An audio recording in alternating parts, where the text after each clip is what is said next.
Hello friend, welcome back to my channel. আশা করি সবাই ভালো আছেন। আজকে আমি আপনাদের সাথে শেয়ার করতে চলেছি নিরামিষ আলু পরাটা। এই শীতের দিনে সবারই কম বেশি একটু মুখরোচক টিফিন খেতে ভালো লাগে না?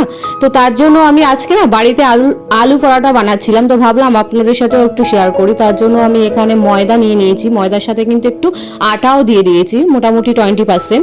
আর দিয়ে দিয়েছি পরিমাণ মতো নুন, চিনি, আর সাদা তেল দিয়ে ভালো করে মেখে নেব। আপনারা কটা পরোটা বানাবেন সেই বুঝেই কিন্তু ময়দা বা আটা ইউজ করতে পারেন।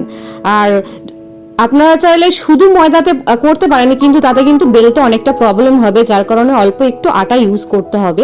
তো পরিমাণ মতো জল, মানে অল্প অল্প করে জল দেবো আর মেখে নেব, একই সাথে জল দেবো না, তাহলে কিন্তু পরিমাণটা মাখাটা পাতলাও হয়ে যেতে পারে। তো সেই জন্য অল্প করে জল দেব আর মেখে নেবো। এই প্রসেসটা সবাই কম বেশি জানেন, যারা নতুন নতুন রাঁধুনি তাদের জন্য স্পেশালি এটা আমার শেয়ার করা। আলু সিদ্ধ করতে দিয়েছিলাম প্রেসার কুকারে, আপনারা আপনাদের সুবিধা অনুযায়ী আলুটা সিদ্ধ করে নেবেন।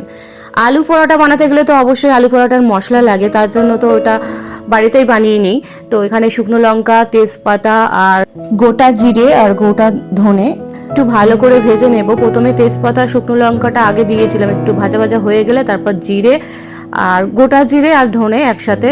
এই মশলাটা অনেকটা করে রাখছি, এটা কিন্তু পাঁচমিশালি তরকারি, আরও অনেক রকম তরকারি আলুর দমে ইউজ করা যায়।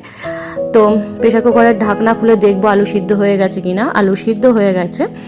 আলুটা ঠান্ডা হোক ওদিকে, আমি এদিকে মশলাটা পেস্ট করে রেখে দেবো, মানে গুঁড়ো করে রেখে দেবো, ড্রাই গুঁড়ো, জল দেবো না কিন্তু। গুঁড়ো হয়ে গেছে দেখেই বুঝতে পারছেন। আর এদিকে আলুও ঠান্ডা হয়ে গেছে, তো আলুগুলোকে এবার ছাড়িয়ে নিচ্ছি, নিয়ে ভালো করে মেখে নেব। আমি আবারও বলছি, আপনারা কটা পরোটা বানাবেন সেই বুঝে আলু সিদ্ধ করবেন আর সেই বুঝে ময়দা মাখবেন। তো এখানে একটু এত ধোয়া বেরোচ্ছে দেখেই বুঝতে পারছেন, গরম গরম শীতের দিনে তো অত প্রবলেম হচ্ছে না। তো সব আলুগুলো ছাড়ানো হয়ে গেছে, এবার মেখে নেব। তো ওই মশলাটা, যে মশলাটা বানিয়েছি ওই মশলাটা পুরোটা দেবো না, কিছুটা দেবো, 2 চামচ মতো। আর ধনে পাতা দিয়ে দিচ্ছি, কুচু কুচু করে কেটে, যতটা পারবেন কুচু কুচু করে কেটে নেবেন, নিয়ে ভালো করে মাখিয়ে নেব। যেহেতু নিরামিষ, তো সেই জন্য আর পেঁয়াজ রসুন দেবো না, পরিমাণ মতো নুন দিয়ে দিচ্ছি, দিয়ে ভালো করে মাখিয়ে নিচ্ছি। তো ফ্রেন্ড, আমার এই রেসিপিটি ভালো লাগলে অবশ্যই লাইক, কমেন্ট, শেয়ার করে পাশে থাকবেন।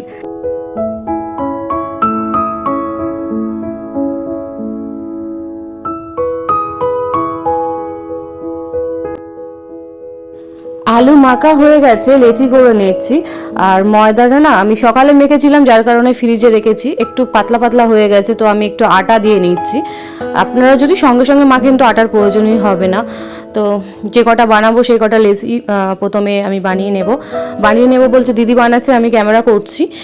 ভালো করে একটু খুলি টাইপের বানিয়ে নেওয়া হচ্ছে, নিয়ে ওর মধ্যে আলুর ওই পুরটা দিয়ে আর মুড়ে দেওয়া হবে। আপনারা দেখতে থাকুন, আশা রাখি প্রসেসটা বুঝতে পারবেন।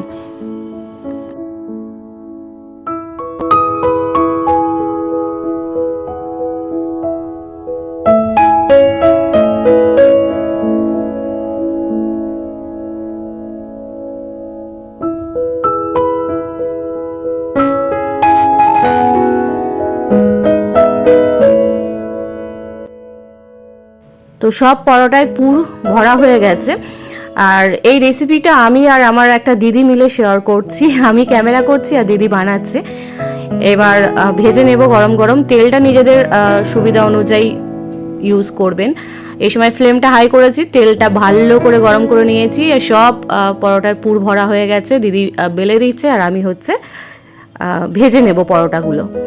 এই পরোটা কিন্তু যে যেমনভাবে খেতে ভালোবাসে, চাটনি, আলুর দম, এমনি নর্মাল শুধুও খাওয়া যায়, অনেক টেস্টি লাগে। আর আপনারা চাইলে একটু ধনেপাতার যে চাটনিটা হয় ওটা দিয়েও খেতে পারেন, সস দিয়েও খেতে পারেন। তো ফ্রেন্ড, আজকের মতো টাটা, আবার দেখা হবে নতুন কোনো রেসিপি বা ব্লগের সাথে। ভালো লাগলে অবশ্যই লাইক, কমেন্ট, শেয়ার করবেন। ফেসবুকে দেখলে অবশ্যই ফলো করবেন, আর ইউটিউবে দেখলে প্লিজ চ্যানেলটিকে সাবস্ক্রাইব করে নেবেন, আর বেল আইকনটাকে প্রেস করবেন সবার আগে নোটিফিকেশন পাওয়ার জন্য। আবার দেখা হবে নতুন কোনো ব্লগ বা ভিডিওর সাথে। সবাই ভালো থাকবেন। তো মোটামুটি আমি 7-8টা মতো বানিয়ে নেব, নিয়ে সবাই আজকে সকালে টিফিনটা করব। টাটা।